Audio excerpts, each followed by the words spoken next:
like being by myself. I like having time. My life is 24/7 basketball. I don't have no other interest. Basketball is my hobby, my job, my everything. When Maccabi Haifa hired Danny Sioane as their next head coach, they knew exactly what they were getting in a basketball mind. Even my basketball friends make a lot of fun of me because I watch everything. I watch the EuroLeague, the Israeli League, basically everything. But his love for the game has exceeded anything they've seen before. Here in Israel, we have the Scouting for You, which is a software that breaks down everything. For example, a missed shot or a rebound or a key play in the game, you just go click on it. I'm old school, you know, I've been doing this for many years, so I like watching the whole game, you know. Danny was an assistant coach with Coach Ofer at the time. His rookie assistant year, we went to the finals and showed us a lot of skills, a lot of energy, passion, and he began to learn the Israeli game. I was always on their corner for many years. Danny went on to continue high-level assistant coaching. I believe he went to Spain after us. And we were watching him and his progress. We've always monitored what he did. Sioane returned to Haifa as an advisor in the 2018-2019 season, and upon his arrival, he quickly turned heads with his innovation and was promoted to head coach. The move sparked a winning streak which propelled Haifa into the league's championship series. The performance earned the organization's trust and solidified Sioane's status as head coach. When they decided to make the change, I was given the opportunity, and I took it because my relationship with the team, and hopefully everything went right.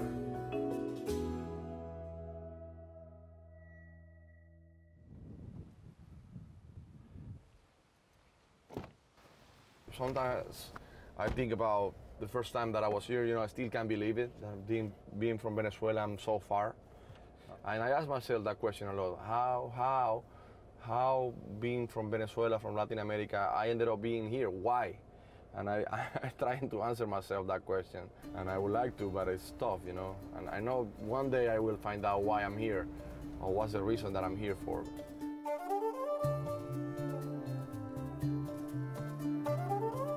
There's an irony to the journey of Danny Sioane's arrival in Israel. Back home in Venezuela, his friends and family are leaving to escape the turbulence that has engulfed the nation. For Sioane, he has found that solace in the Middle East. It's an amazing place, you know, because it's like a mountain that has the beach. Having to look at it every day is a blessing. But it's here in Israel that the next chapter of his basketball career begins. I started in basketball when I was 10. It changed my life, you know, because I found something that I really like, something that motivated me.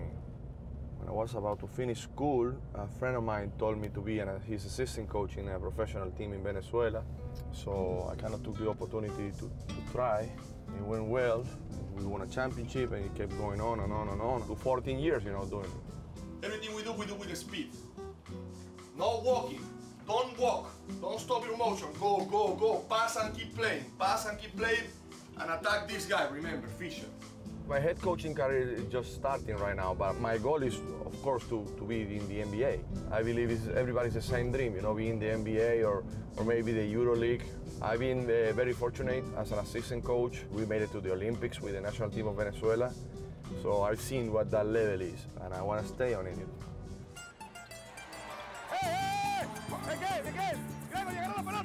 Chasing basketball dreams of his own is fellow Venezuelan Gregory Vargas, who Danny Sioane has come to know well through his time coaching in South America.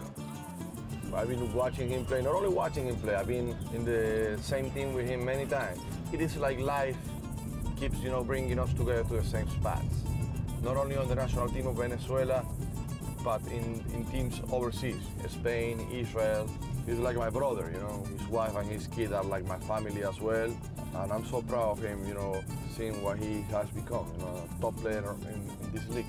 It's one of my best friends. Sometimes they go with me, they eat together, or we talk about their life, and one of my best friends. I mean, this guy has done a lot for Venezuelan basketball. Coach Sioane isn't the only man in Haifa with NBA aspirations. After a rocky start to his NBA journey, James Young joined Maccabi with a hunger to return to the league. A prized import with NBA pedigree, Young has met lofty expectations by averaging over 20 points in his first year with Haifa, leading both the team and the league. Young has been captivating on the floor, garnering attention across the league with his knack for the acrobatic. I never see one player like him because they score a man, he play aggressive, they athletic, they is good teammate, and they try to lead the team with me. Of course, I'm happy about where I'm at. Great organization, great team, and great group of guys. And we just want to win. That's our main goal right now, just winning, getting to the playoffs, just taking it day by day. Since Maccabi's 2-4 start, Young, alongside Greg Vargas and Nestor Colmenares, have led a resurgence in the 2020 campaign. And with the regular season storming towards its finish, Haifa Stars will be counted on to keep the group focused on their playoff aspirations.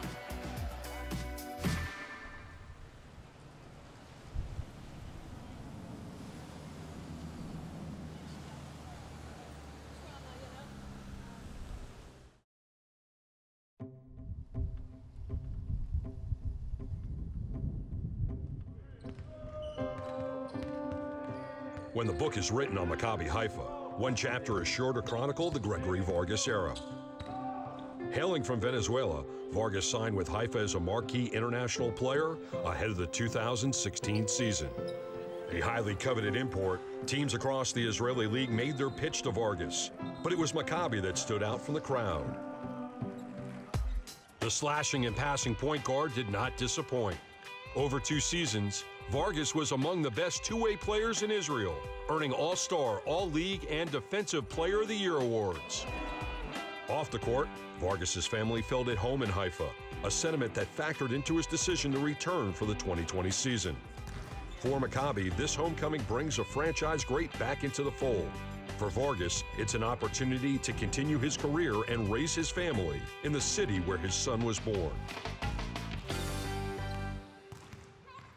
As the legacy of Greg Vargas continues, there's a new Venezuelan talent turning heads in Haifa.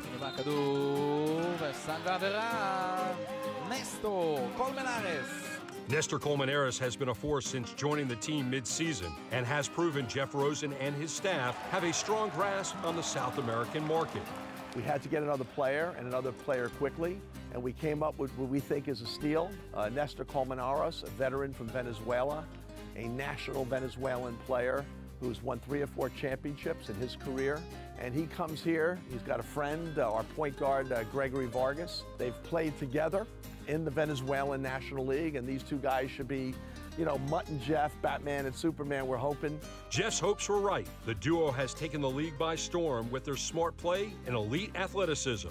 The addition of Colmenares makes Haifa 3 for 3 with their Venezuelan signings. Nestor's a 3-4. He's 6'8", more of a transition player. He's got the nickname called the Beast, and we need a beast, a tough guy who's going to clear the lane and get his offensive rebounds and be our policeman on the court. So that's what the doctor ordered, and he can deliver. Colmenares has helped position Haifa atop the Winter League standings, but it's up to coach Danny Sioane to make sure his team stays there. Yes, good.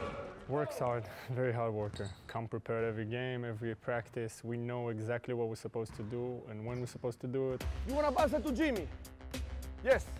As soon as he goes, you go here, Roman, right here. Boom. He knows what he wants done. Okay, now you make a cut. And you gotta go by it. He's a serious guy on the court, but I like how he communicates with the team. Flip! No. Automatically. Handoff, pick and roll. We need them to defend 2 situations at the same time.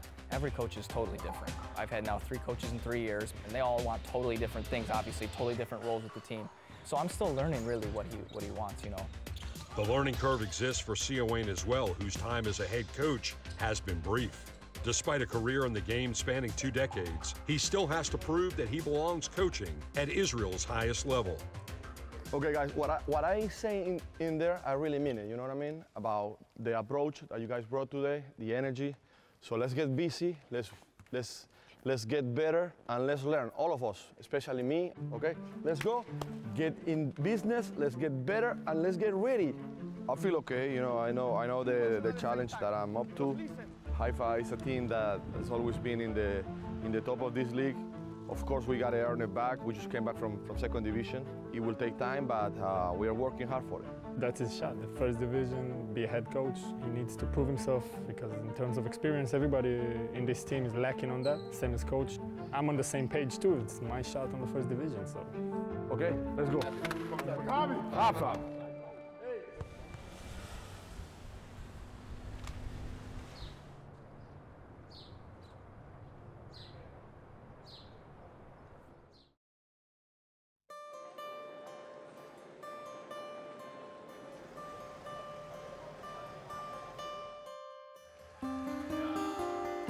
As Coach Sioane drives Maccabi's efforts on the floor, he remains mindful of his opportunity to work and live in the Holy Land. Surrounding Haifa's coastal serenity is sacred ground, landmarks, and locations that breathe life into three of the world's most prominent religions. With a personal interest in history, Coach Sioane rallied some of his players to join him in a journey through Jerusalem, a bonding experience that can only be found on the streets of Israel.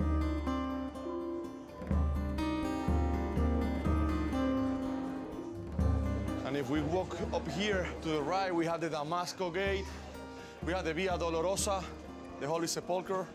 I mean, it's amazing. Every time I come here, it's like the first time, you know what I mean? Amazing, really good. Being able to be in the place where everything happened, you know, for Jesus, it's amazing, you know what I mean? Something that I'm gonna remember forever.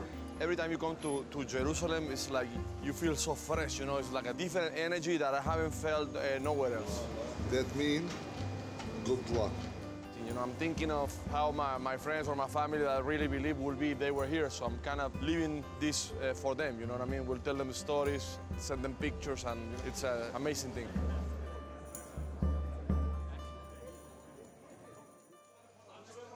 For Sioane, building relationships with his players is imperative to team success. So while taking in all that Jerusalem has to offer, Haifa's head coach planted seeds of friendship he hopes will pay dividends in the future.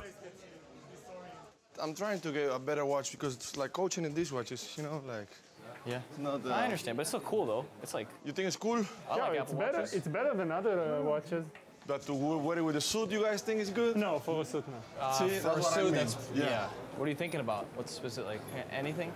I like with leather, you know. I don't like the. Yeah. The bracelet. Yeah. The metal one. I've always heard the sweet bagels are pretty good too. Yeah. Those cinnamon rolls are probably really good, but look at all the like flies. Yeah. No. All this looks good. It's funny because we've been to the most special place for the Jewish people and for the Christian. So we had a tour why Jerusalem is so important. We have the Mount of Olives right over there, and we're gonna go to the Western Wall right down there. Okay, let's do it. That's it. Let's do it. I get an appreciation of both sides, most definitely. My dad with the Jewish heritage and my mom with the Christian heritage, you know. And I really think that this is just one of the coolest places on earth. And to walk around and get the tour and get the feel of the city, it's something that I don't take for granted, and I think I'm really lucky to be able to do. The history of the walls, the way it's been built by every conqueror who've been here, build another layer and another layer and another layer. That's why the city is stacked up. It's stacked up like that, yeah.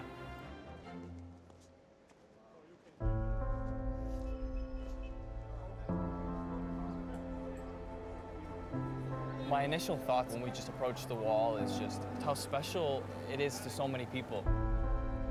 Our people fought very hard to get this place back, and this has a lot of significance in my eyes. If you put all the religions together, this is the most important place, you know what I mean?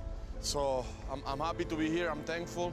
I do not only appreciate the Judaism, but the Israeli culture, because I'm thankful to this country. And I'm happy to see what they achieved, you know, and what they got back. Being able to see that with my own eyes is amazing.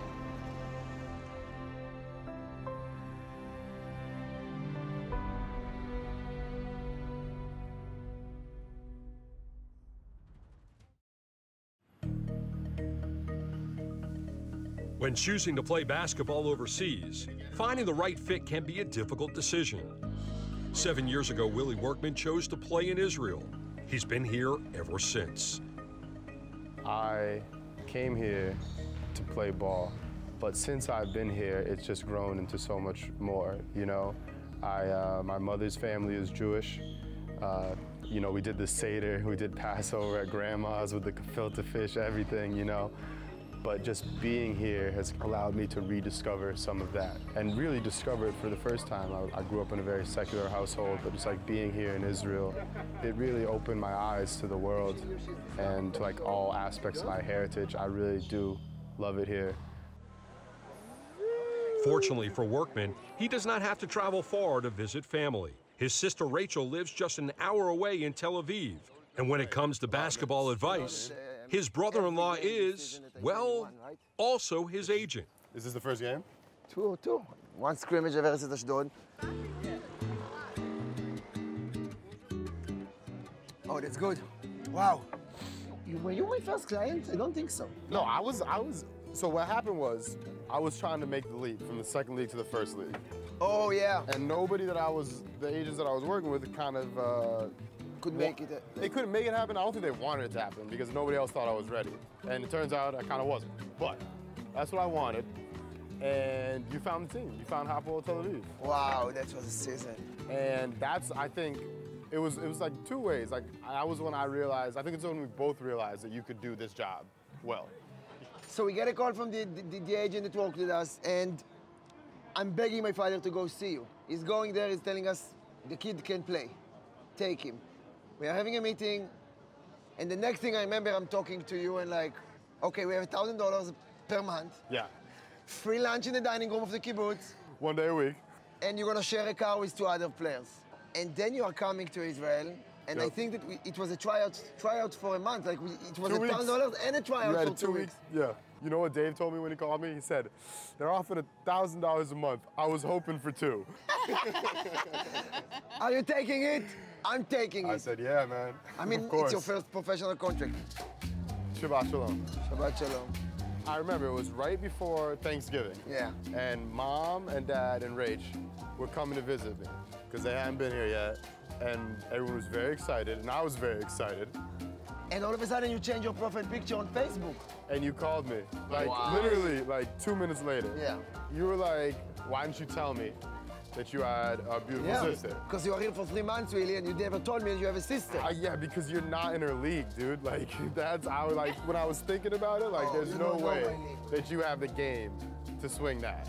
In the run-up to that visit, I get a friend request on Facebook from Raz Gal. I was like, who's this kind of weird Israeli dude friending me on Facebook?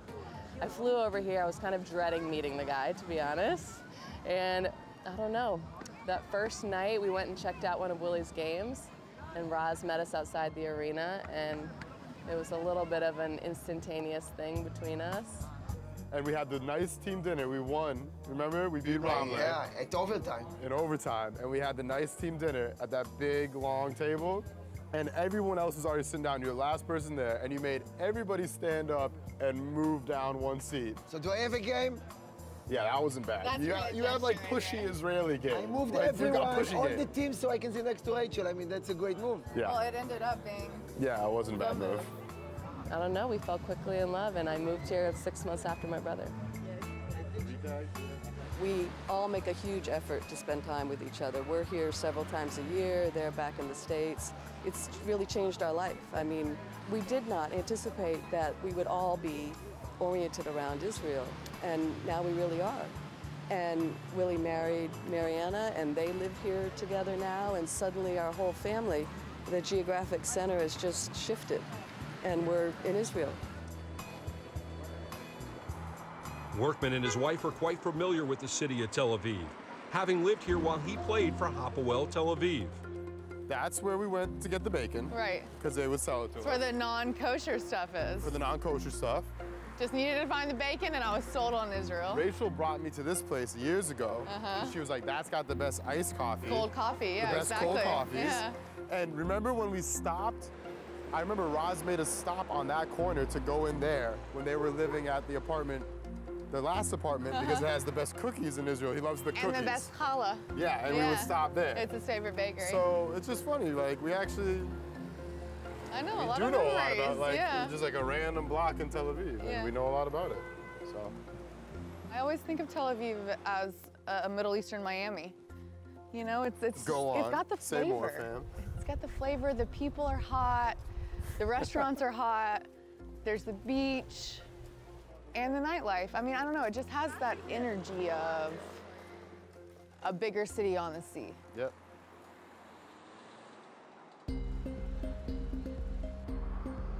This will be Workman's 4th season with Maccabi Haifa, earning him the title of team captain. A tenure this long with one club is something rarely seen overseas. First and foremost, I'm like a very hometown kind of guy. I went to Amherst College, which is 10 minutes from where I grew up. I just kind of was in that Western Massachusetts bubble for the first 23 years of my life, and then came over here. But I kind of brought a part of that with me in terms of finding a place to set up shop. That's who I am. There's some guys that leave a team halfway through the year to seek greener pastures, you know? But, you know, the grass isn't always greener on the other side. It's green where you water it. And that's really how I feel about Haifa. Like, I feel like I found a home. I was at 3 different clubs in 3 years before I came here. And when I got here, I just felt that connection. You know, it felt right. Gave my soul to it, to the club, to the city, to the game, and I just love being here. There's a picture of me as a 2-year-old dunking a little like plastic ball through a hoop. It was before I could form memories, so I've literally loved the game since before I can remember. I just enjoy playing it every day, so I don't see taking myself out of that situation, you know. Father Time might do it, but he also hasn't played me yet, so maybe he won't. Maybe I'll just play forever.